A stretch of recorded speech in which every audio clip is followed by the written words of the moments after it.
So finally, after like 50 trailers and spots and teasers and posters and Easter eggs and everything, we finally get to see Loki. Finally got Loki. Watch as we run it back. Episode 1 of Loki, Glorious Purpose. Play the music.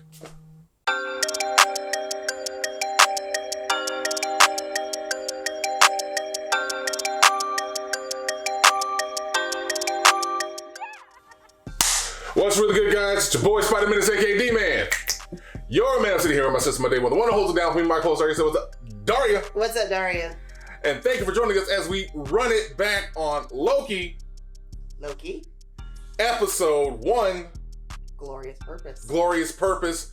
Thank you guys for joining us because we finally get to the good stuff. Yes. We've got our WandaVision. We got our Falcon / Captain America and the Winter Soldier. Now we get Loki. Everything is starting to come together. Everything is starting to really come together. All before exciting. Black Widow even comes to us. Yeah, what's going on with that, by the way? Ain't nobody care. Okay, so before we get into our thing, as an aside, I'm still kind of sort of hoping Black Widow is good, but the longer it takes for it to hit us, the less I care. Yeah, and the quicker I forget. That's what it is. The quicker you forget. Because so many of the stories are already coming out. Like, don't we have something else coming out? We got What If about to come out. Yes. And then we got more movies coming out. What is it? The Multiverse of Madness. Yeah, Doctor Spider-Man Strange. popping off. Yes. In a bit. And then they did a whole list of stuff that is about to come to us in the MCU. Yes. It's about to be real crazy out there right now. And Black Widow is like getting lost in the shuffle now. Way lost in the shuffle. Yeah. But I digress. We are here talking about Loki. Loki actually picks up after the first, like literally right there at the end of the first Avengers movie, just like we saw with Endgame when he was in shackles after he gets beat down by the Hulk and the Avengers and everything. It's crazy. And then, of course, he grabs a Tesseract, zips his way out of there. Zippity-doo-dah. And now he's on the radar of the TVU, the Time Variance Unit. I think I got that right. Time Variance. Yeah. Association? Yes, Time Variance Association. Yeah. That's what it is. Yeah. Yeah, words are escaping me. Yeah. But the TVA now have him in his sights. And I'm sorry. One thing that I do absolutely love is like modern or futuristic societies using old school tech and that old school tech aesthetic. Because Aliens did it perfectly. Yeah. John Wick to a smaller extent does it well too, because the whole mysterious assassination society is still using those little telephone operating girls and okay. Yeah, I see what you're all saying. that good stuff. Yeah. So I like that kind of I don't know why, it's just that weird I think disconnect. I think it's just a nostalgic thing to it, which brings you. I like draws you in. Yeah, I like it. It really does. Because that's what Loki did. Yeah, that's what that's what the TVA basically that their whole thing is. Because when they pull him in after he gets captured, I actually can't remember if they said it like a year or even a location. He was just in some foreign land. Memory escapes exactly where, but it kind of doesn't matter at the moment because he gets picked up by the TVA. Also, my girl Ruby from Lovecraft Country's in here, pops him, and one of the best scenes already hooked me in was the fact that she pops him and makes him feel all of that in 1/16 time. And it's hilarious because he's just going she's just calmly talking to him. She's like, yeah, this is happening, but you're feeling it all in 1/16 time. Here you go. I'm just well, dog. This stuff hurts right now. Yeah. You're not gonna miss any of this. No, it's all good. Yeah, she was like, oh yeah, you're gonna feel it, but you're feeling it in real time. So just letting you know.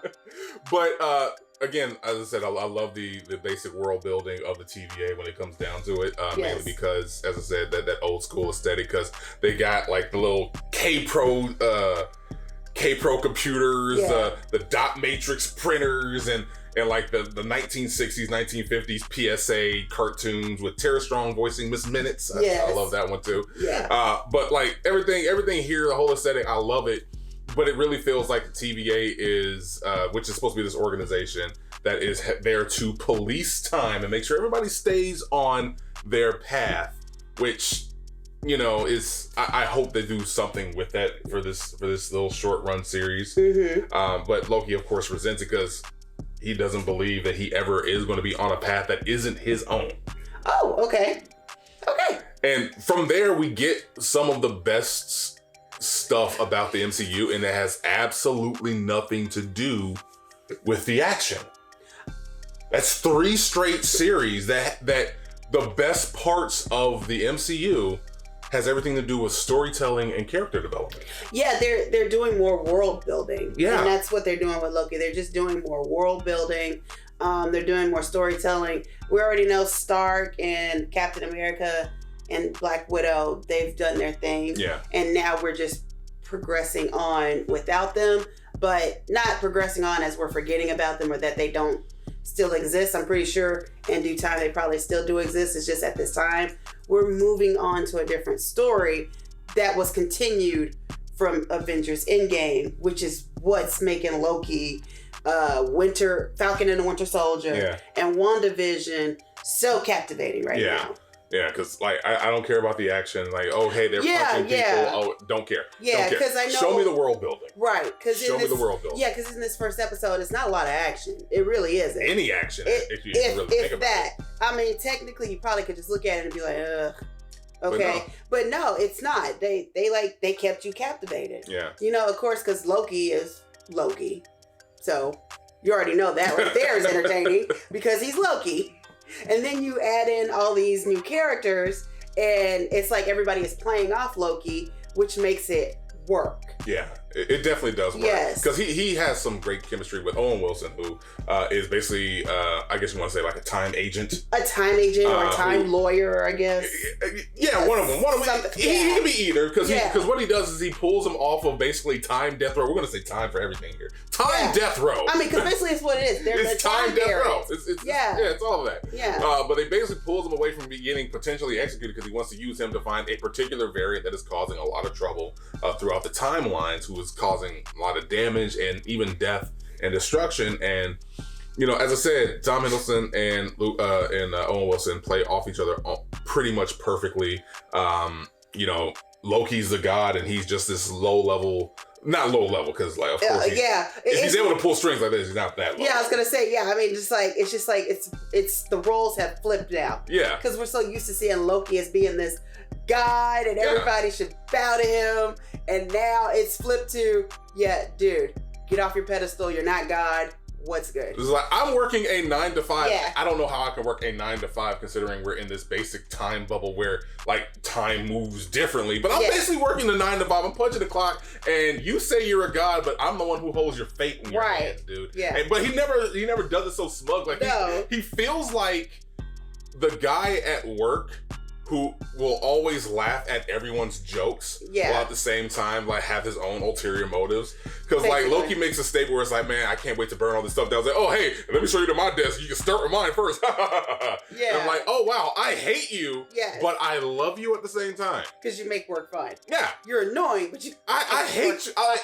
If you walked up to me into my cubicle, I'd be like, oh, here comes this month right here. Yeah. But like, you know, it still manages to work because of course Loki is his haughty god self, which even when he loses in other parts of the MCU, in other MCU movies, he still is a god, somebody who is formidable. And this first episode cuts him down to size in such a way that I'm actually very impressed with the way that they do it, because they basically just said that they basically impressed upon Loki that everything that you're doing, even your goal to be god of everything, doesn't matter. Yeah. It does not matter. Yeah. In the grand scheme of things. Yeah, it doesn't matter anymore, dude. Yeah. It's like you've messed up time. We got to fix it. Like even before then. Yeah. Even before then. Yeah, even before then, yeah. Because like they actually ran through, because he's pulled out of his timeline because of the Tesseract from 2012. But that same Loki that existed, that died in Endgame, still lived a whole entire life. Yeah. To that point. And he gets to watch that version of him that he never got to be. And the thing that really hit me, one of the lines that really hit me when Owen Wilson's character is basically interrogating him, is he's just letting him know, it's like, your whole purpose here is to basically be a jumping point to get everybody to become their better selves. Yeah. That's literally all you're here. You're not here to be a god, to rule over everything, to see glory. You are literally the catalyst for everybody to be their better selves, whether it's the Avengers coming together because you killed Philip Coulson, or you dying by Thanos' hand and having Thor realize that he is vulnerable. Right. In Infinity War. Yes. Like, everything that you do is to make everybody else their better selves. You are a catalyst, but not in the way that you think. You're not an inspiration as much as you are just the speed bump that they use to grow. Right. And get to their destination. And that's it. And like, when they brought that up, I fell in love with this series because holy crap, this got really in depth into the character. And I absolutely love it. I don't want to go too much into... Yeah, because then we'll start to just ramble some more. And spoil things. Get to spoilers. I was getting ready to say that, yes. But again, episode 1, absolutely loved it. I'm down for more. One of the things that I really do want to talk about in another video is the difference between when we get a series that is put all up on one time to binge, and when it becomes a community aspect where it comes up every single week that you can watch at your own leisure. Yeah. So the difference between that, because like so far with WandaVision, with Falcon and the Winter Soldier, and now with Loki, forcing us to wait a week to catch each and every episode just gets the anticipation going. I'm enjoying it a lot more. I'm, dissecting it a lot better, rather than just like, okay, it's all coming in one 10 episode stretch. Yeah. Yeah. It is, yeah. But what were your thoughts? Final thoughts? I enjoyed it. I can't wait to see more. What are you expecting? I don't know, actually. Because I don't know what to expect, because I kind of just want to be surprised. Yeah. They did. Yeah, I kind of did expectation for WandaVision and Falcon and the Winter Soldier. Right now, they've exceeded all those expectations. So with Loki, just surprise me. You're just going to turn your brain off and take a back seat. Yeah, I just want to enjoy it now. I just want to enjoy it right now, because they're so good with telling the story. It's not like DC, no offense, but they're so good telling the story that I can actually just do that. Yeah. And this first episode, I literally just shut my brain off and just watched and say, okay, let's see where this is going. Yeah, so I'm with that. So, yeah. I do want to make one little final note before we dip out. They did... I don't want to say that it definitely was a nice little nod to the fan theories that happened with WandaVision, where everybody was expecting Mephisto to show up. Oh, yeah. But like, they kind of threw a little Easter egg / red herring by... because they were like in 16th century France in this little monastery where like this boy saw the time variant that they were looking for, and he pointed to the stained glass of the devil and was like, maybe now we're getting Mephisto. It's like, no. Once you saw the end, it's like, okay, so I can definitely see why there's similarities between who they're actually looking for and, that depiction in the stained glass. Yeah. But that was, what we thought about episode 1 of Loki. Let us know if you watched it. Let us know what you thought about it down in the comments below, because again, we do like to hear from you, our kaiju faithful. You can also support this channel and make sure that you're subscribing to us and hit that little bell icon to get notifications for every video that we do just for you. You can even help further support us by heading on over to patreon.com/HEELKAIJU, where the updates on the site, the store, and the channel. You can even we're still doing signups for Titan Championship Football. If you want to know what that is all about, we got the Patreon link down in the description underneath this video. And you can even get some exclusive merch codes when we drop those. And where can you use those merch codes? Head on over to HEELKAIJU.com/shop. It's Pride Month. Show your pride. Go over there and get you some Pride merch. It's Pride merch. I mean, I'm not wearing mine. You're not wearing Pride merch, but get you some merch and get you some Pride merch. You're pointing to our little Run DMC inspired shirt. Yes. But either way, thank you guys for joining us. Hope you're having a wonderful day out there, and we'll catch you the next time we run it back. Deuces. Bye.